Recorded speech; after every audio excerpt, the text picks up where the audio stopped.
Salut à tous, à moi retour du cinéma. Je me permets de remettre mon t-shirt correctement parce que je suis mal mis à cause du coussin derrière.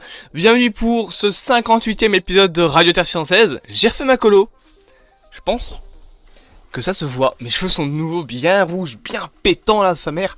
Non, ça, ils sont pas rouges pétants, ils sont bordeaux à la limite.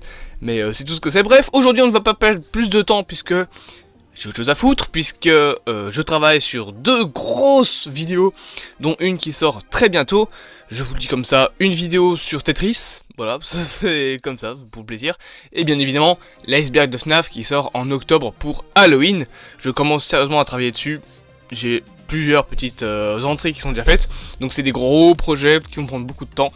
C'est pour ça que je bosse énormément dessus et qu'on n'a pas le temps, donc on ne perd pas plus de temps. Et on est parti, intro. Let's go pour ce 58e épisode de Radio Terre 616, la radio de l'actualité, j'ai bégayé.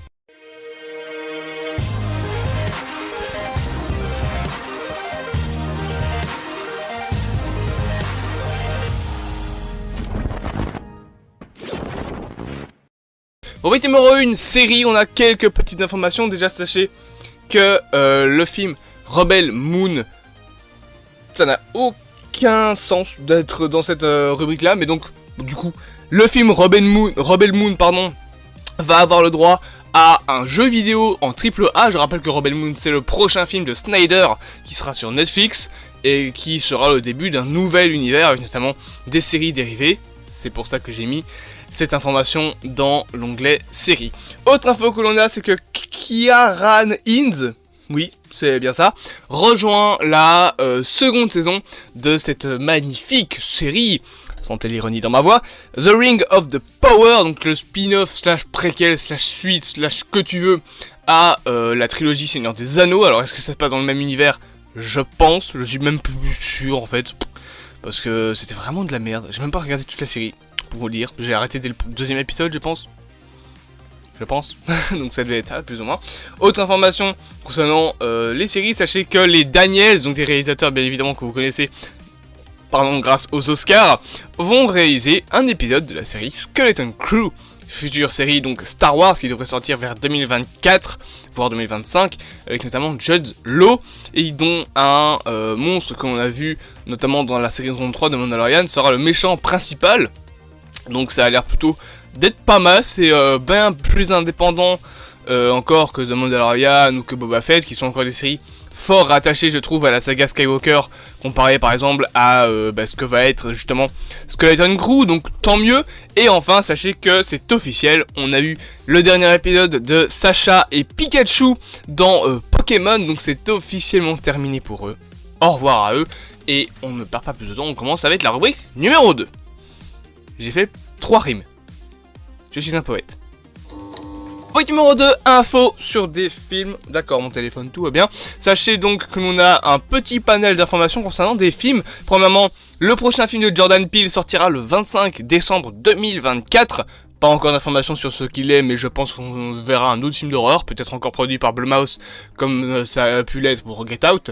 On a également le prochain SOS Fantôme qui commence son tournage, ce sera donc une suite à Ghostbusters Afterlife, dont l'affiche est là, vous la voyez pas parce qu'elle est hors champ. On a également une info comme quoi que le scénariste de Doctor Strange et Dune partie 1 et normalement partie 2 également scénarisera le prochain film Gears of War qui sera disponible sur Netflix. Et enfin 2 autres informations, déjà sachez que une suite au film d'horreur Winnie the Pooh Blood and Honey est en préparation, malgré que le premier film est une catastrophe. Et enfin sachez que Damon Lindelof et Justin Britt Gibson quittent leur film Star Wars et celui de Kevin Feige serait carrément annulé. Rubrique numéro 3, d'ici déjà, on va commencer par une info qui aurait dû être une vidéo et qui sera peut-être une vidéo par la suite pour en parler, mais je pense que j'ai quand même déjà assez tapé sur DC comme ça. Sachez que Shazam 2 est un énorme échec au box-office. Quand je vous dis énorme échec, il a fait je pense 30 millions pour sa première semaine, 30 ou 60 millions, un truc ainsi, et pour sa deuxième semaine, on parle de chiffre domestique, ouais non, donc de chiffre domestique c'est bien 30 millions pour sa première semaine aux États-Unis. Pour sa deuxième semaine aux États-Unis, tenez-vous bien, il a fait 2,34 millions, une chute de 80%. C'est pire que Ant-Man and the Wasp Quantumania, Morbius, Thor 4, c'est pire que tout. Vraiment ce film est un flop total. Il n'est même pas arrivé aux 100 millions à l'international. et il a coûté 200 millions, je crois, un truc ainsi, entre 100 et 200 millions. Donc c'est une catastrophe, au point que le réalisateur David Sandberg a dit qu'il arrêtait avec les films de super-héros pour un bon moment, suite à l'échec de Shazam 2, et qu'il se remettra aux films d'horreur, puisque c'est également le réalisateur de Annabelle. On sait également que le Pingouin et Riddler devraient être de retour dans The Batman 2. On a également des images du film Joker qui ont été montrées, notamment Harley Quinn qui a été montrée. La Harley Quinn donc de Lady Gaga. Je le dis honnêtement, même si je vois que ça correspond un petit peu au style des films Joker, je n'aime pas cette version d'Harley Quinn. J'ai l'impression qu'elle a 80 piges. Elle fait très vieille et voilà, j'aime pas du tout le design qu'ils ont fait pour Harley Quinn, à voir ce que ça donnera dans le film. On a eu notamment des images avec un petit panneau où il est marqué Dent is a clown, donc peut-être, probablement un lien avec le personnage de Harvey Dent, qui serait peut-être méchant dans Joker 2, je pense que ça pourrait être l'antagoniste principal. Et enfin, sachez qu'un futur trailer de Blue Beetle serait en approche. Il devrait sortir logiquement, je pense, dans les 2, 3, voire dans le prochain mois. En attendant, on espère pouvoir voir tout ça très bientôt. Rubrique numéro 4, Marvel. Bizarrement, on a un peu moins d'informations Marvel cette semaine, mais on en a quand même pas mal. Déjà, sachez que Megan McDonnell de la série WandaVision et Peter Cameron de la série Moon Knight seraient apparemment rattachés à la série Vision Quest. Mais bien évidemment, l'information principale, qui aurait dû être une vidéo, mais à la seconde où j'ai tourné la vidéo, elle était obsolète parce qu'il y a eu plein d'autres infos qui sont tombées dessus, c'est que Victoria Alonso a été virée par Disney. Et si vous voulez plus d'informations, je vais donc vous dévoiler la véritable, techniquement, raison. C'est qu'en fait, Victoria Alonso a été virée suite à des violations de contrat de sa part. En gros, elle a dirigé un autre film qui s'appelle Argentina 1985, et elle a elle a omis, même elle en a eu complètement rien à foutre, je pense, de son contrat avec Marvel Studios, qui stipule bien que tu ne peux pas travailler sur un autre film. Et apparemment depuis 2021 elle dirigeait les VFX et elle était assez crainte dans les bureaux de Marvel, donc peut-être que c'est une bonne information, on ne sait pas vraiment.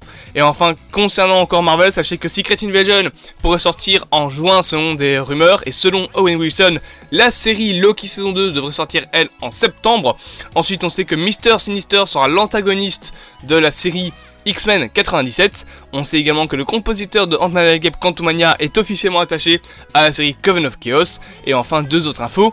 Déjà, sachez que Owen Wilson serait bel et bien de retour dans le film Deadpool 3. Même chose apparemment pour Miss Minute, mais ça c'est assez vague parce que l'actrice n'a pas entendu que le personnage devrait être de retour, mais elle peut peut-être cacher son jeu. Et enfin, sachez qu'un nouveau trailer pour Across the Spider-Verse devrait sortir dans plus ou moins 1 ou 2 semaines. Et enfin, rubrique numéro 5, on va parler un petit peu de Five Nights at Freddy's, puisque Lucas Grant, donc, qui est un acteur qui joue, il me semble, le personnage de Garrett, si je me souviens bien, est de retour sur le plateau pour jouer encore quelques scènes. On sait également que le double de Max est recherché, et que des images du double du personnage de Abby ont été leaks, nous présentant notamment, je pense, la pizzeria qui a d'avoir été construite dans un énorme hangar. On voit notamment de grandes palissades en bois qui, je pense, seront les faux murs de l'intérieur de la pizzeria. Bien évidemment, l'extérieur, donc la palissade, elle, a été détruite. Ça fait maintenant quelques temps que vous le savez. Et enfin, sachez que Joseph Poliquin, qui a récemment été cast dans le film, pourrait tout simplement jouer Carl the Cupcake, donc le petit cupcake de Chica, ce qui veut dire qu'il pourrait juste être là, carrément, dans le film, et surtout parler. Voilà, c'est une bonne information. J'espère donc que ce nouvel épisode d'Orientation Sciences vous aura plu. Bien évidemment, n'hésitez pas à vous abonner, partager, à liker et à commenter. C'est extrêmement important, vous le savez, de liker et de commenter. Je sais que je reste un petit peu flou sur les raisons de pourquoi est-ce que la chaîne a l'air d'aller assez mal ces temps-ci. Pour donner une bonne explication une bonne fois pour toutes, sachez qu'un ancien ami à moi, que depuis j'ai bloqué parce qu'il m'a insulté, voilà, clairement, a voulu détruire ma chaîne YouTube, voilà, en faisant le con, en créant de fausses personnes en fait finalement, pour faire des conneries et me donner du faux espoir. Ce mec était un putain de toxique et je l'ai éjecté de ma vie, voilà. Donc sachez que s'il n'y a plus aucun commentaire, s'il n'y a plus aucune vue, s'il n'y a plus de like, à part vous-même, c'est tout simplement parce que cette période de la chaîne est terminée et qu'il a essayé de me donner de l'espoir pendant 1 an pour au final me le retirer maintenant.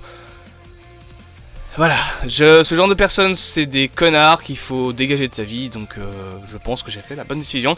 En attendant, du coup, vous le savez, vos likes, vos partages, vos commentaires sont d'autant plus importants maintenant, parce que c'est d'autant plus important de me soutenir là maintenant. Et j'espère bien évidemment que cette vidéo vous aura plu, bien évidemment je vous dis à plus à mon transit du cinéma, passez une bonne journée, et je coupe la radio.